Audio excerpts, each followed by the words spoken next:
time you walk into the room, got me feeling crazy, like my heart boom boom. Any other boy would stare, but me I look away, cause you're making me scared. Trying not to breathe, 1, 2, 3. Assalamualaikum warahmatullahi wabarakatuh. Perkenalkan, nama saya Aura Mesyera, NPM 2422057 dari Fakultas Keguruan dan Ilmu Pendidikan, Prodi Teknologi Pendidikan dari kelas A12. Tujuan saya membuat video ini untuk memenuhi tugas dari dosen pengampu, Ibu Dr. Heni Rita Susila MPD, dengan mata kuliah Teori Belajar. Baik, dalam video kali ini saya akan menjelaskan materi tentang teori belajar connectionism, prinsip-prinsip dasar teori belajar connectionism, asumsi penting dalam connectionism, penerapan teori belajar connectionism dalam pendidikan, kritik terhadap teori connectionism. Untuk memahami materi-materi tersebut, yuk kita sama-sama simak penjelasan berikut ini. Baik, untuk materi yang pertama, saya akan menjelaskan mengenai teori belajar connectionism. Teori belajar connectionism adalah teori yang dikembangkan oleh Edward Lee Thorndike pada awal ke-20.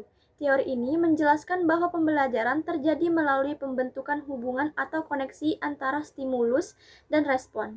Teori ini sering disebut juga dengan teori koneksionisme stimulus-respon.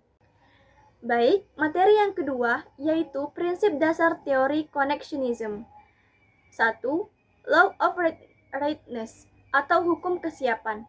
Proses pembelajaran akan lebih efektif jika individu dalam keadaan siap untuk belajar. Jika seseorang tidak siap, upaya belajar dapat menjadi tidak efektif atau bahkan menimbulkan frustasi. 2.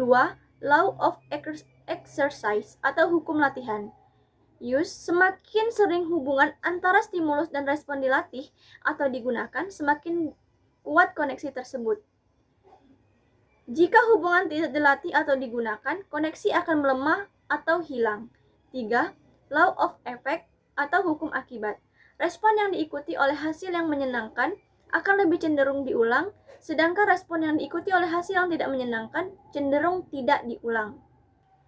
Baik, selanjutnya materi yang ketiga, asumsi penting dalam teori connectionism. 1. Pembelajaran adalah hasil dari interaksi langsung antara stimulus dan respon. 2. Koneksi yang terbentuk adalah hasil dari pengalaman individu. Ketiga, setiap perilaku manusia dapat dijelaskan sebagai kombinasi dari koneksi stimulus-respon yang diperkuat melalui latihan dan penguatan. Selanjutnya, materi yang keempat yaitu penerapan teori connectionism dalam pendidikan. 1. Latihan dan pengulangan. Guru perlu memberikan kesempatan kepada siswa untuk melindungi pembelajaran agar koneksi semakin kuat. 2. Penguatan positif memberikan penghargaan atau penguatan atas respon yang benar untuk mendorong perilaku yang diinginkan. Ketiga, persiapan belajar membantu siswa untuk mempersiapkan diri secara mental dan emosional sebelum memulai pelajaran. 4. Feedback langsung. Guru memberikan umpan balik secara langsung terhadap respon siswa untuk memperbaiki koneksi stimulus-respon yang salah. Baik, materi yang terakhir yaitu kritik terhadap teori belajar connectionism. 1. Teori ini dianggap terlalu sederhana untuk menjelaskan proses pembelajaran yang kompleks, terutama yang melibatkan kognisi dan emosi. 2. Tidak sepenuhnya relevan untuk pembelajaran yang melibatkan pemahaman konsep abstrak atau kreativitas.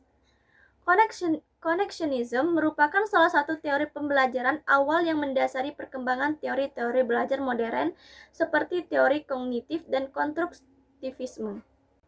Baik, mungkin itu saja yang dapat saya jelaskan dalam video kali ini. Semoga materi-materi yang saya jelaskan bisa bermanfaat bagi kita semua. Apabila terdapat kekurangan, saya memohon maaf. Saya akhiri. Wabillahi taufiq wal hidayah. Wassalamualaikum warahmatullahi wabarakatuh.